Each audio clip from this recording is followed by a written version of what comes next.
Hello again, everyone. Thank you for joining us for our second digital installment of Night School at the Hall, a music community-focused education program brought to you by Atlanta Federation of Musicians, Local 148462. My name is Brian DeSaro. I'm the operations manager up at the local office and a member of the organizing task force, the group that specifically brings you this night school programming. We are currently seeing the mounting toll COVID-19 is having on the arts community across our home state, and each week we are interviewing professionals in their field about different topics on mental health and self-care that may be of benefit to musicians, artists, or anyone struggling during this particularly difficult time. Our topic today is going to cover some of the high-level questions about how this pandemic may be affecting people struggling with addiction or substance abuse, but we want to make clear these are just ideas and suggestions, and anyone having difficulties should seek professional medical help immediately. I am joined here today by Steve Harris, a licensed clinical social worker, psychotherapist, and certified sex addiction therapist. Steve, thank you for speaking with me today. I'll let you introduce yourself and give a little insight into your background working with addiction. Sure. I've been working with addiction for over 30 years now and working with musicians and artists for almost that length of time as well, helping them to deal with certainly addiction and the things that may get in the way of their health, their well-being, and their pursuit of their art. Great. Well, thank you again for taking the time out of your day to speak with me. I know this is a hectic time for everyone. To kick this off, I wanted to ask for anyone who may be struggling with addiction or know someone who's struggling with addiction right now. What has this pandemic and isolation changed about how people need to care for themselves? With social distancing and kind of the increased anxiety people are feeling, it's almost like there's a whole new battlefield that people are playing on right now. I think there are two parts to my response to the question. The one is, in some ways, it hasn't changed anything in terms of what people need to do, meaning their needs are still the same. Their needs for health and connection and taking care of themselves and the things that they may need to do if they're facing addiction to promote their recovery and maintain their ongoing sustainable well-being. The needs haven't changed. What has changed a lot for many people is their access to the kinds of help they are able to get to support their needs. An example, of course, is for those who are attending 12-step meetings. A lot of the 12-step meetings are now online, meeting virtually instead of in person. So it's hard to get that after meeting hug or stay after the meeting and go out for a meal or that kind of stuff. There are still meetings around town that are happening in person. I know someone who's going to 2 meetings a day in person. So there are those meetings that are available, but they're fairly few and far between. So the change is that people really need to be diligent and persevere in terms of getting their needs met through different channels than they used to. And that may be making more phone calls,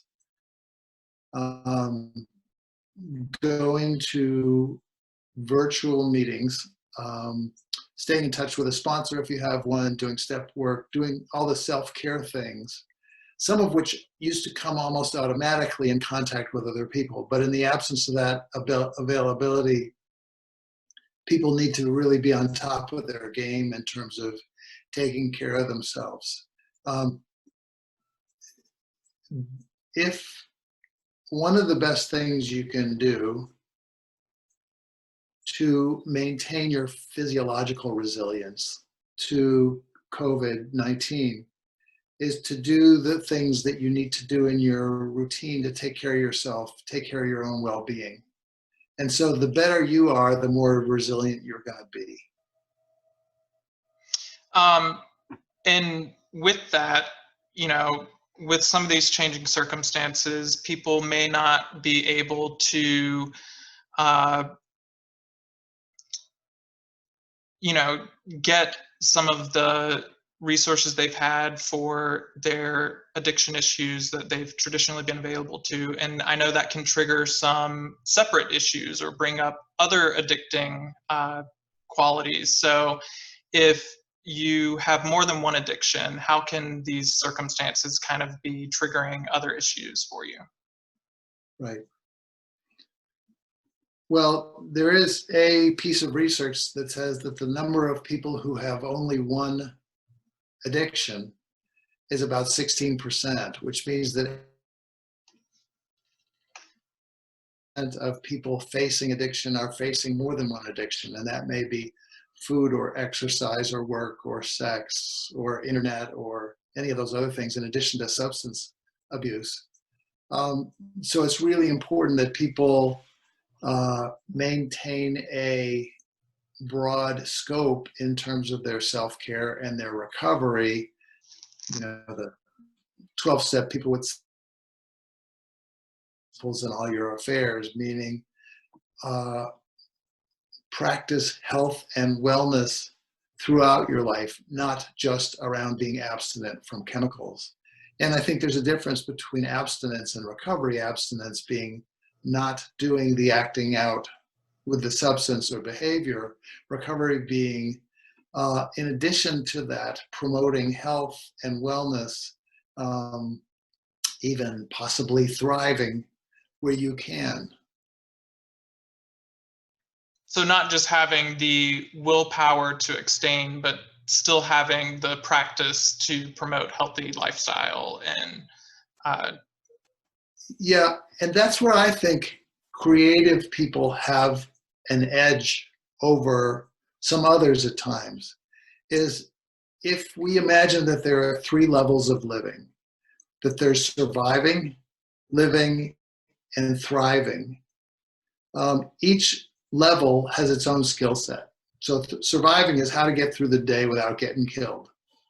But it tends to be more fear-based and very immediately focused. Living is when you're doing okay and you're not living out of fear, you're just getting through. And thriving tends to be more characterized by connectivity, a sense of vision, creativity, giving back or service, generosity. And I think that's where creative people often do well, is the ability to envision a positive that may be beyond where they are right now. Now, some people have said of addiction that it's a failure of the imagination, but most of the addicts I work with have a very good imagination. They just are practiced at imagining a bad outcome or a negative or a threat or a fear, and maybe less practiced at envisioning something positive for themselves. And I know in the times of stress and fear and uncertainty that we're going through currently, as well as a lot of unfamiliarity and people who don't know the outcome. Everybody would like to know the outcome, but frankly, we don't. And to make ourselves comfortable with not knowing is more helpful than trying to pretend that we do know what's going to happen. Tolerating the unanswered questions. But I think creative people can often use their skills to be able to envision what for them would be optimum, as well as what are the plans which could help me get there. One of the things that's an opportunity of this alternative world order that we're living in currently is it can be a reset button for people, where in some ways the expectations of life as usual and normal expectations of what your duties and jobs are is lessened in some ways. And so you have an opportunity to do some choosing and creating for yourself. How do I want it optimally to be? You know, if I were at my best, what would I be doing? And I think there's some reverse engineering that we can do. For example, if these are the things that we identify that we do when we're at our best, what if we do those things now? Can that help us help promote us being at our best currently. And I've done that for myself. I looked at where am I at my best, and usually it's on vacation. And I look at the different elements of what makes that the best for me. And there's some things like being outside and being with the people I love and eating well and sleeping well and taking care of, physical needs, getting exercise, etc. But also things like playing music and stimulating myself intellectually by reading or learning something, feeling like I'm developing. Writing is helpful for me. So a number of creative outlets and less preoccupation with the day-to-day tasks and more kind of living into what's a vision, what's stimulating or inspiring to me, what do I want? And so I would encourage anybody who's interested to take some time and identify for yourself what are the things that make you your best, and use this as an opportunity to begin to practice that, and see if that helps you. I think the other thing that's really important is as much stress as there is out there, stress tends to invite people to regress to old ways of functioning that may not be as healthy. And as addicts in recovery, it's important to know that in the face of stress, you may need to increase your self-care, your coping mechanisms, your connection with your recovery community, and your practice of recovery behaviors. You may need to attend more than one meeting. And there are not only virtual meetings online, there are certainly phone meetings. And if you go to the website for your particular addictions and look at the national website, that can allow you access to a list of meetings that are happening virtually, so that it may not be just your local clubhouse that's putting on a meeting. It may be a meeting in Memphis or Seattle that you can attend virtually, that may be a pretty good meeting. You may get some new ideas or input or support. Yeah, and that's a good point, because I think one of the things that at least I've been seeing across the board is that the limited resources that have traditionally been available to this group of people are currently stretched to max capacity. And so that's some great advice on how to navigate kind of some very limited resources that are stretched very thin right now. I did want to ask, a lot of the toll that substance abuse and addiction can take on the body can leave that person more susceptible to a lot of the effects of COVID-19. So during this crisis, should anyone who's fighting substance abuse or an addiction issue, or who is with someone with these problems, should they have any reason to be afraid to seek out medical help or hesitate to be open and honest with their medical provider about their history? Well, again, creative people could certainly imagine reasons to be fearful about that. But I think you can also imagine reasons to consider why it could be in your best interest to be as honest as you feel comfortable being. That the more information your healthcare provider or consultant has, the better they're able to tailor what they suggest to you personally so that it's more effective. So I would encourage people, to the degree that they can do it, to be forthcoming with medical information, with personal information, so that they can get the best help that they can have. So to get, be as honest as you feel comfortable to get the best medical care you can receive. Yeah. I think you just increase the odds of that person you basically help your helper to be able to give you the best help they can. Okay. So I know there have been so many changes this past month, lots of rules and regulations, updates and changes. There's a lot of fear and anxiety out there for people about what they should and shouldn't do right now. I guess, do you have any parting words of advice that you would give someone struggling with addiction or multiple addictions of any kind? I guess the three things I would say is, one, be creative. Um, Two, don't try and do it by yourself. You know, the opposite of addiction is not sobriety, it's connection. And antidote the isolation. You know, there's a lot of almost invitation by the culture and the circumstances to try and tough it out by yourself. But most addicts know from experience that's not the most successful strategy, that reaching out and connecting and asking for help is really important.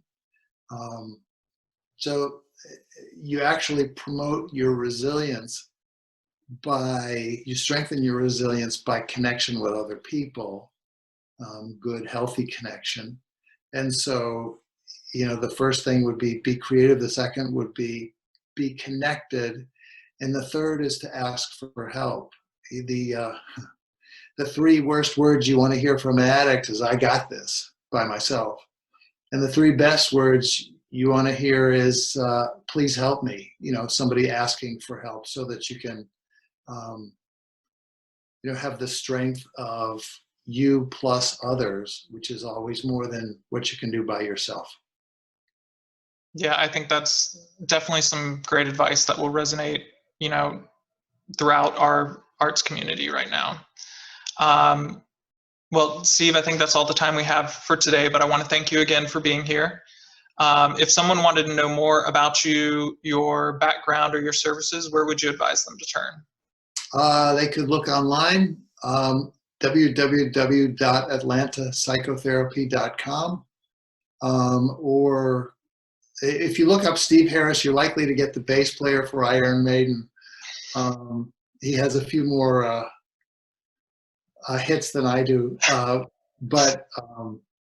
or you could call me at 404-321-4954, extension 303, and I'm glad to help you find the resources you need. Perfect. And we will include that information in the description of the video below.